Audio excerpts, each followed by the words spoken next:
5-2 रहस्यमयी संदूक। सच का सामना। वीर की नींद उखड़ चुकी थी। हर रात वही सपना, एक वीरान किला, जली हुई औरत की परछाई और लाल आंखों वाली गुड़िया जो कहती मेरा बदला अधूरा है। वो अब रोज थक कर उठता, कमरे में चीजें हिलती, पंखा खुद ब खुद बंद हो जाता और दीवारों पर उंगलियों के निशान बन जाते। दादी ने डरते डरते बताया कि उस संदूक से पहले भी गांव के कुछ लोग खेल चुके हैं और वो कभी वापस नहीं लौटे। वीर ने ठान लिया कि अब उसे इसका सच जानना ही होगा।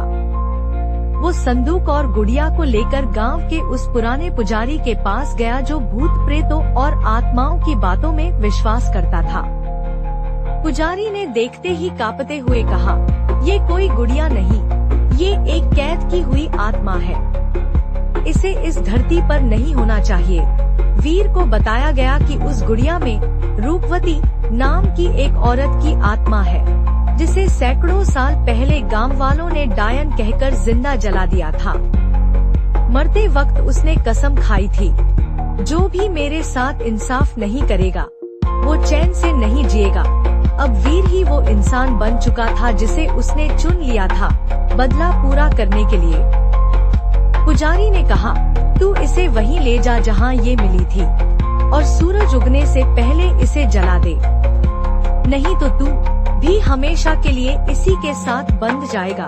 वीर भागा संदूक लेकर खेत की तरफ, लेकिन रास्ते में अचानक धुंध छा गई। घड़ी में सुबह के 4:17 हो चुके थे। सूरज निकलने में सिर्फ कुछ मिनट बाकी थे। जैसे ही वीर ने संदूक जलाने की तैयारी की, किसी ने उसका हाथ पकड़ लिया। वो कोई नहीं, रूपवती खुद थी।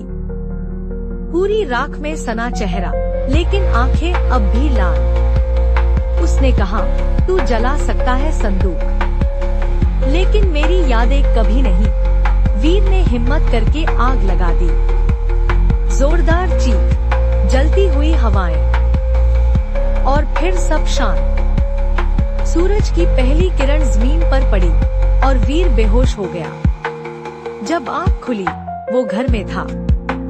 दादी उसके पास बैठी थी।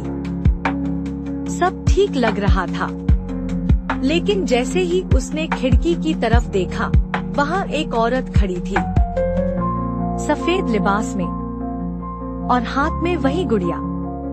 अब सवाल, क्या रूपवती सच में चली गई थी या सिर्फ कहानी की